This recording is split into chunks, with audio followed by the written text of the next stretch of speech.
even the child started to lose his skills, like catching cups or speaking some language, all this will be lost.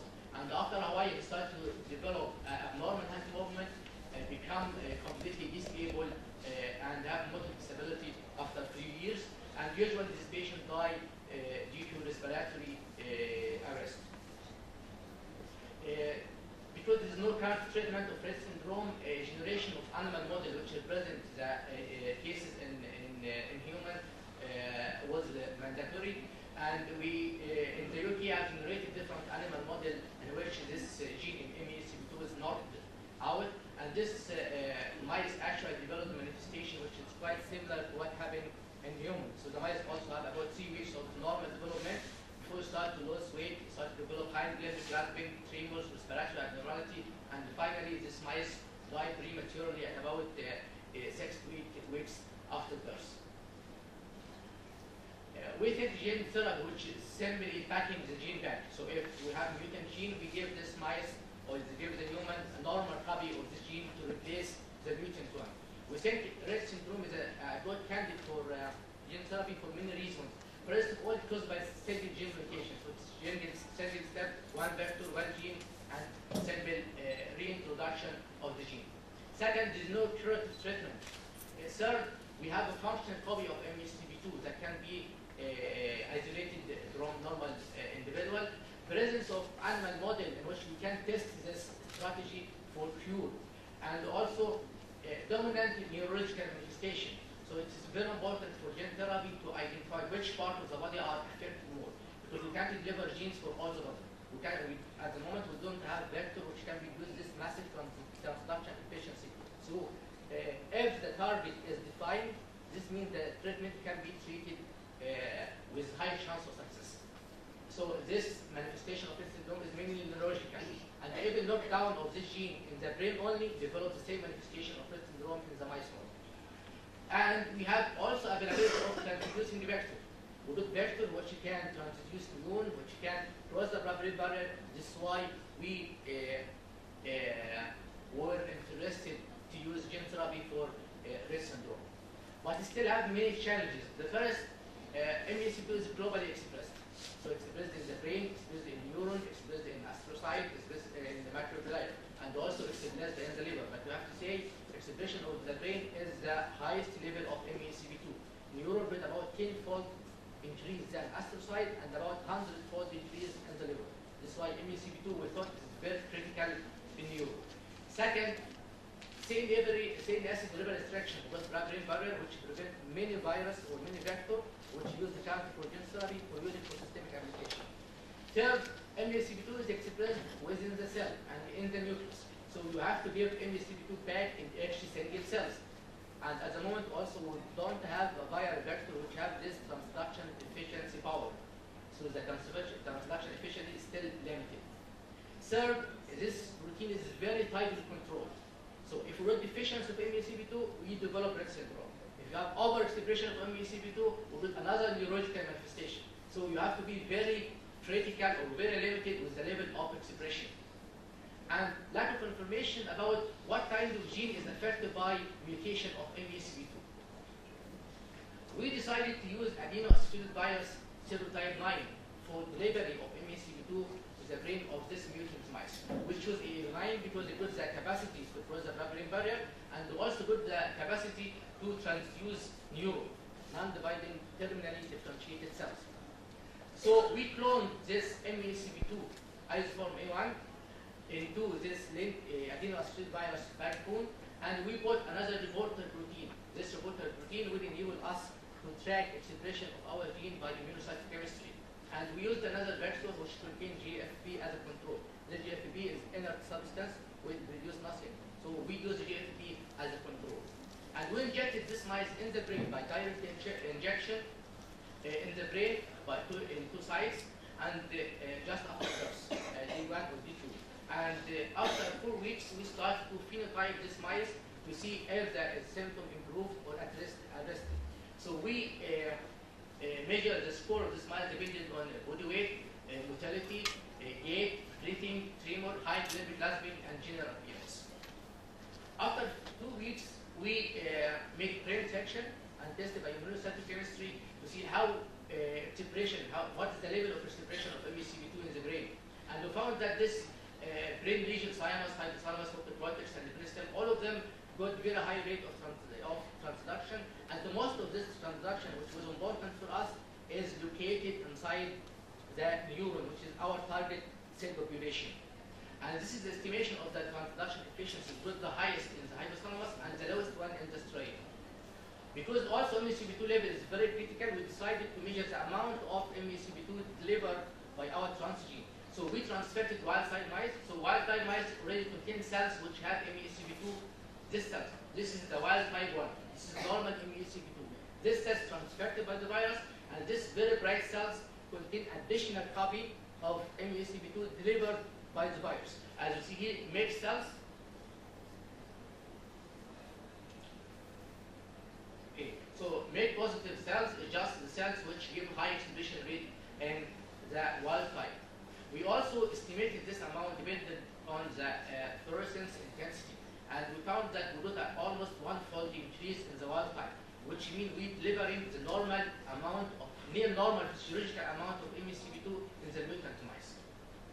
And this is the exploring system of the mutant mice. This is the mutant mice start to develop symptom after a few weeks, and the symptom is very progressive until this mice die around 12 weeks. And this is video showing the manifestation of Rett syndrome in this mice. As you can see, this mice develop hind limb clasping. Normally, if you remove it like this, we will separate his hind limb. And very bad general condition, very slow movement, and even lack of spontaneous movement. If you look at his breathing, you have many grasping, irregularity in the breathing, and very reluctant to move. And even you try to push him forward to move. And this is very characteristic of mutant mice. This mice normally die around week 12, as you can see here, with very wide-based gait as well. The mice treated, mutant mice treated by a virus containing the wild-type copy of the gene at the same point after 7 weeks, showing no hind limb clasping, increased activity, so the mouse is active during many exploratory activity as well. This activity is dependent on the hippocampus, so this mice is much more improved compared to the GFP treated mice.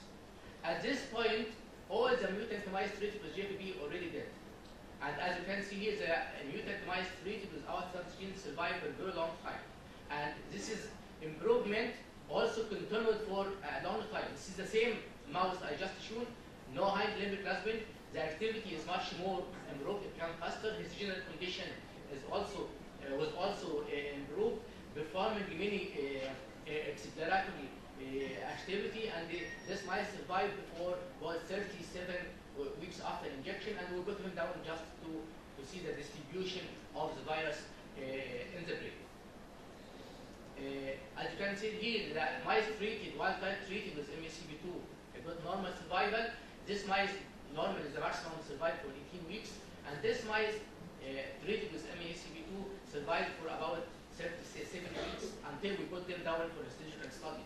And the median survival for the GFP treated mutant was about 9 weeks, and the median survival for this mice was about 16 weeks.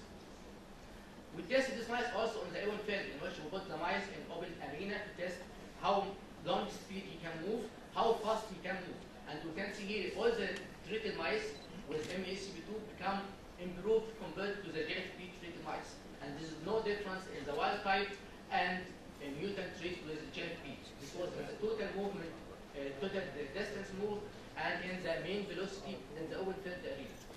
This is also performance in the treadmill. As you can see here, treadmill, you put the animal in the treadmill, this is a mutant one. He can't move in the treadmill for the speed of 2 to 3 centimeters per second. Very reluctant to move, unable to move, and usually fail to complete the test. If you want to speed up, you have to stop the test at this point because this mice cannot move further. However, the wild type and animal treated with MECP2 can do more in the treadmill, up to 25 centimeters per second, can afford to complete the test to the end. This is a wild type mice, and the same for the mutant mice treated with our transgene. Now, we concluded that this gene could be working proper and produce high efficacy. And we know from animal model in which MSCP2 is already switched off. If we switch it on with a very high level in the brain, we got much more improvement. So we decided to use another version of AAV. So AAV is normally single-stranded, in which in the body, this single-stranded will have to form another strand to form double-stranded before start transcription. This is why we generate another version of the adenovirus virus, which is cervic-complementary virus. This cervic-complementary virus have double-stranded DNA. So whatever you put in the cell, it will start expression. So this virus has about 100-fold increase in the transduction efficiency.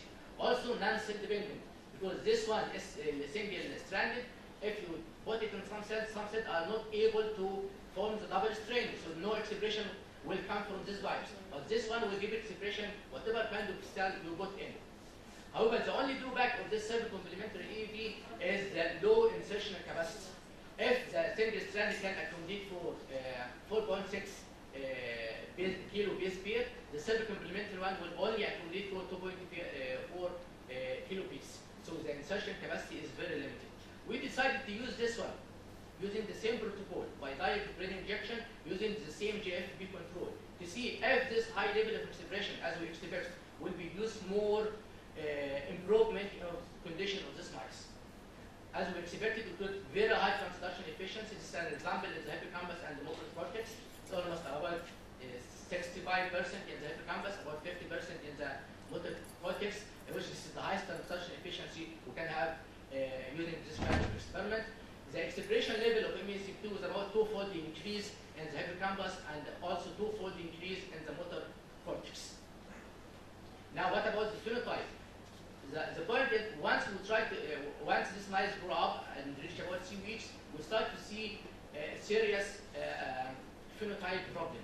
This mice start to see serious hind limb paralysis, hind limb dysfunction. As you can see, he can't use his hind limb in a proper way. He only depend on his fore limb to drag himself, and he keeps circling in this way. This mice, because of this low benefit, have a fraction with the surface. And once you get this fraction, you develop a severe lesion at the end of the tail. And this will progress to separation of the tail with development of the inner mass. And once the mice develop this stage, you have to put him down. You can't complete the experiment.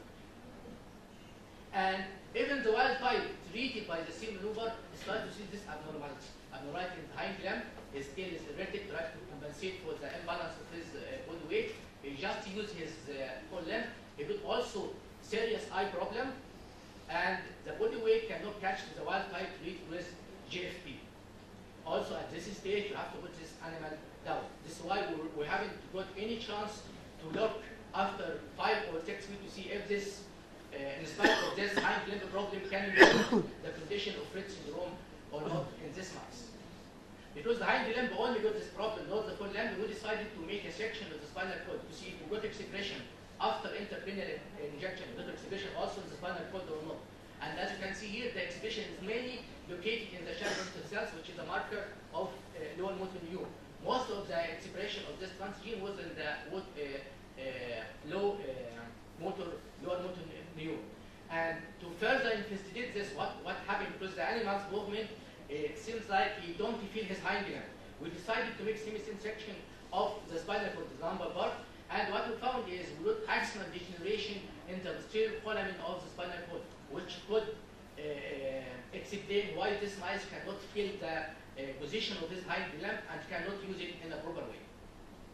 In a conclusion, in this study we showed at the proof of concept level that MSCP2 delivered by the single-stranded DNA was able to improve the symptom of Rett syndrome. We got improvement in the survival, we got improvement in the locomotion activity, and also in this study we showed that a cervic-complementary virus, however, produced high transduction efficiency.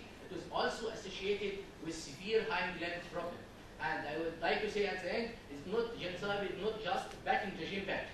It's a different factor, different drawback, which have to be put in consideration. And any attempt for translation into human, we should choose a proper vector and a proper insert as well. And this work was sponsored by the Egyptian government, International Rett Syndrome Foundation, Medical Research Council in the UK, and Rett Syndrome Association Scotland, and it's the group of in Glasgow University and in the University of North Carolina in the USA. Thank you.